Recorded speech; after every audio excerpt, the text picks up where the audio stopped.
1200 دنوں میں بنایا جانے والا ٹائٹینک صرف 2 ہی گھنٹوں میں کیوں ڈوب گیا؟ 10 اپریل 1912 یہ وہ دن تھا جب دنیا کا سب سے بڑا اور مہنگا ترین بحری جہاز ٹائٹینک اپنے پہلے سفر کے آغاز کے لیے بالکل تیار تھا۔ اس دن اٹلانٹک اوشن بے حد پرسکون تھا اور سمندری طوفان آنے کا دور دور تک کوئی چانس نہیں تھا۔ جہاز میں 1500 پیسنجر سوار بھی ہو چکے تھے اور لاکھوں لوگ ڈاک پر ٹائٹینک کے پہلے سفر کا آغاز دیکھنے کے لیے کھڑے تھے۔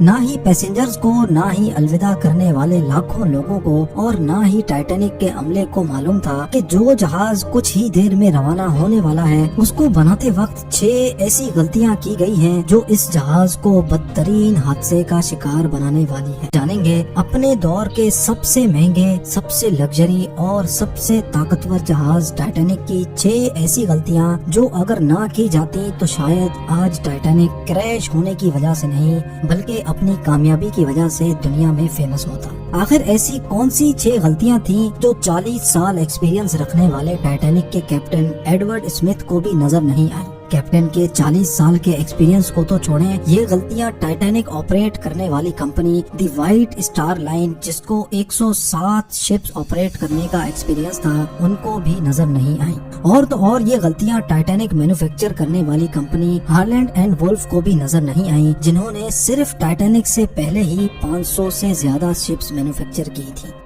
ٹائٹینک کی کنسٹرکشن 1907 میں شروع ہوئی تھی اور تقریباً 3 سال کا وقت اور 2000 ورکرز کی محنت کے بعد جہاز کو تیار کر لیا گیا۔ اب جہاز پوری طرح سے تیار ہو چکا تھا لیکن اس کو ٹیسٹ کرنے کا فیز ابھی باقی تھا۔ ٹائٹینک بنانے والوں کا اس پر بھروسہ تب مزید بڑھ گیا جب ٹائٹینک نے اپنا پہلا ٹیسٹ رن کامیابی سے پار کر لیا تھا۔ ٹیسٹ پاس کرتے ہی پوری دنیا میں مختلف اخبارات میں اس کی مارکیٹنگ کی گئی جس کی ہیڈنگ تھی انسنکیبل ٹائٹینک، یعنی کبھی نہ ڈوبنے والا جہاز بنا لیا گیا ہے۔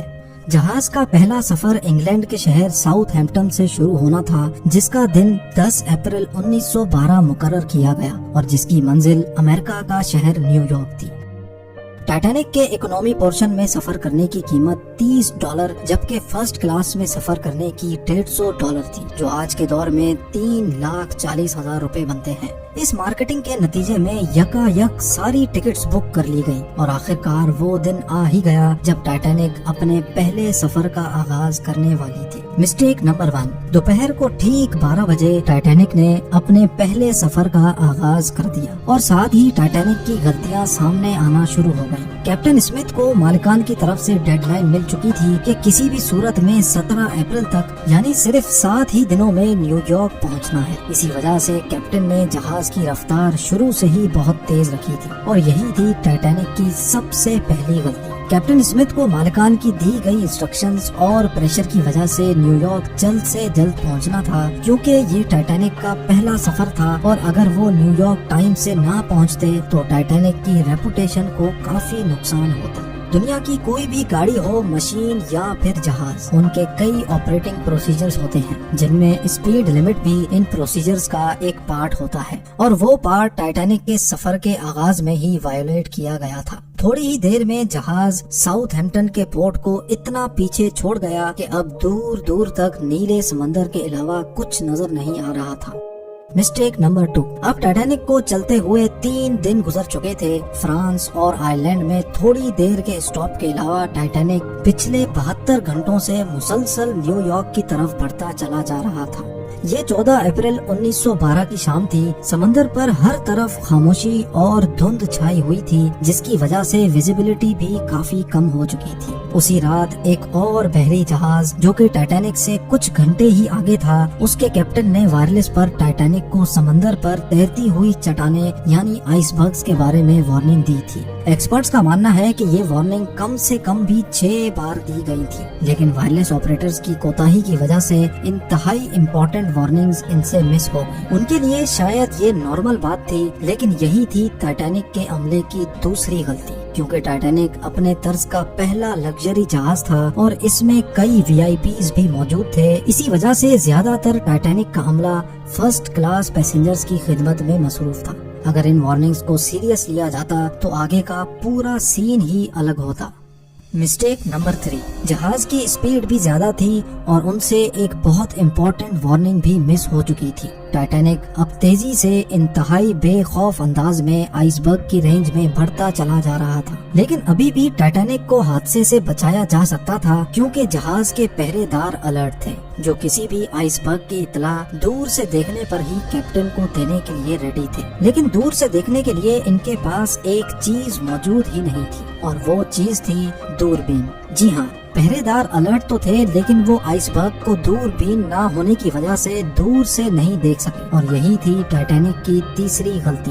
آئس برگ کی خبر کیپٹن اسمتھ کو اس وقت ہوئی جب جہاز کے پہرے داروں نے خبر دی کہ جہاز کے بالکل سامنے ایک فٹ بال فیلڈ کی سائز جتنا آئس برگ ہے، لیکن اب بہت دیر ہو چکی تھی کیونکہ آئس برگ انتہائی قریب آ چکا تھا۔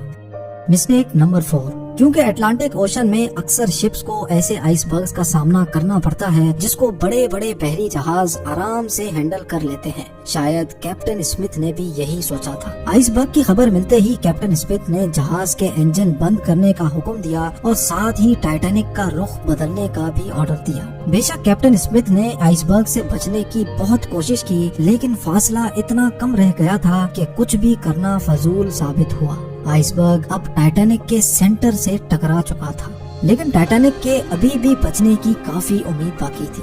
یہ امید باقی رہ گئی تھی کہ شاید آئس برگ جہاز کی باڈی کو نقصان نہ پہنچائے یا پھر آئس برگ جہاز سے ٹکراتے ہی خود ہی ٹوٹ جائے، اور شاید ہوتا بھی ایسے ہی اگر ٹائٹینک کی چوتھی غلطی اپنا کام نہ دکھاتی۔ ایکسپرٹس کا ماننا ہے کہ ٹائٹینک کی باڈی پر جو ریوٹس لگی تھی وہ اسٹیل کی نہیں بلکہ کاسٹ آئرن کی بنی تھی۔ ان ریوٹس کا کام لوہے کے بڑے بڑے پیسز کو آپس میں جوڑے رکھنا ہوتا ہے، لیکن چونکہ کاسٹ آئرن اسٹیل سے نرم ہوتا ہے، اسی وجہ سے جس جگہ آئس برگ ٹائٹینک کی باڈی سے ٹکرایا وہاں کے ریوٹس پریشر کی وجہ سے کھل گئے، اور پھر وہی ہوا جس کا ڈر کیپٹن اسمتھ کو تھا۔ مسٹیک نمبر 5، ٹائٹینک کی ٹکر ایک فٹ بال فیلڈ جتنے بڑے آئس برگ سے ہو چکی تھی اور اب جہاز کے نچلے حصے میں پانی بھرنا شروع ہو چکا تھا۔ اس خطرناک تصادم نے پورے عملے اور پیسنجرز کو الرٹ کر دیا تھا، اور ساتھ ہی جہاز میں موجود ٹائٹینک کے مالک جوزف بروس کو بھی۔ بے شک ٹائٹینک میں پانی بھرنا شروع ہو گیا تھا، لیکن ابھی بھی ٹائٹینک کے بچنے کی امید باقی تھی، کیونکہ ٹائٹینک کو ایسے ڈیزائن کیا گیا تھا کہ اگر اس کے 3 فلورز میں پانی بھر بھی جائے پھر بھی یہ نہیں ڈوب سکتا۔ لیکن بدقسمتی تھی اس جہاز کی کہ 3 فلورز کو کراس کر کے پانی اب 4تھے فلور تک جا پہنچا تھا۔ اب معاملہ ہاتھ سے نکل چکا تھا، ٹائٹینک آہستہ آہستہ اوشن میں ڈوبتا جا رہا تھا۔ اب جہاز کی فکر کیے بغیر اس میں موجود پیسنجرز کی جان بچانے کا وقت آ چکا تھا۔ کیپٹن اسمتھ نے ریڈیو پر ایمرجنسی الرٹ جاری کر دیا۔ جب تک کوئی مدد کے لیے آتا تب تک پیسنجرز کو لائف بوٹس میں شفٹ کرنے کا پلان کیا گیا، لیکن اس موقع پر 5ویں غلطی نے اپنا کام دکھا دیا۔ جی ہاں، جہاز میں ٹوٹل 32 لائف بوٹس کی جگہ تھی، لیکن کوتاہی کی وجہ سے صرف 20 بوٹس ہی رکھی گئی تھی۔ پیسنجرز تھے 1500 اور بوٹس تھی صرف 20۔ مسٹیک نمبر 6، ہر طرف افراتفری کا عالم تھا اور ہر شخص ان چند گنی چنی کشتیوں میں سوار ہونا چاہتا تھا۔ 12:45 پر پہلی ایمرجنسی کشتی سمندر میں اتاری گئی، لیکن یہاں ہوئی ایک اور چھٹی غلطی۔ افراتفری کے عالم میں کشتیوں کو پورا بھرے بغیر ہی سمندر میں اتار دیا گیا، جس میں زیادہ تر فرسٹ کلاس پیسنجرز کو ترجیح دی گئی تھی، یعنی جو لوگ زیادہ امیر تھے ان کو پہلے بٹھایا گیا تھا۔ کشتیوں میں اگر زیادہ پیسنجرز کو بٹھایا جاتا تو انسانی جانیں کم ضائع ہوتی۔ اب جہاز تیزی سے سمندر میں ڈوبتا جا رہا تھا۔ 2:18 پر شارٹ سرکٹ کی وجہ سے ٹائٹینک کی ساری روشنیاں بجھ گئی تھی، اور اگلے ہی لمحے جہاز ٹوٹ کر 2 حصوں میں تقسیم ہو گیا۔ یوں ٹائٹینک کو سمندر کے اندر مکمل طور پر ڈوبنے کے لیے 2 گھنٹے 40 منٹ لگے، اور اس طرح 1500 لوگ اٹلانٹک اوشن کے ٹھنڈے پانی میں ڈوب کر مر گئے۔ آپ کو ایک اور بات بھی بتاتے چلیں کہ پانی کا ٹیمپریچر اس وقت -2 ڈگری سینٹی گریڈ تھا، مطلب اگر پیسنجرز اس ٹھنڈے پانی میں چھلانگ بھی لگاتے تو بچنے کا کوئی چانس نہیں تھا، کیونکہ انسان اتنے کم ٹیمپریچر میں 30 منٹ سے زیادہ زندہ نہیں رہ سکتا۔ کہا جاتا ہے کہ مرنے والوں کی تعداد 1500 سے بھی کافی زیادہ تھی، کیونکہ جن لوگوں کی جہاز کے عملے سے جان پہچان تھی ان میں سے کافی لوگ جہاز پر بغیر ٹکٹ سوار ہوئے تھے۔ زندہ بچ جانے والوں میں سب سے زیادہ تعداد بچوں اور خواتین کی تھی۔ دوسری طرف کیپٹن اسمتھ تھا جو سارا وقت لوگوں کی جان بچانے میں لگا رہا اور وہ آخری آدمی تھا جس نے ڈوبتے جہاز سے چھلانگ لگائی تھی۔ آپ لوگوں کے پیار بھرے کامنٹس کا بے حد شکریہ۔ ملتے ہیں اگلی شاندار ویڈیو میں۔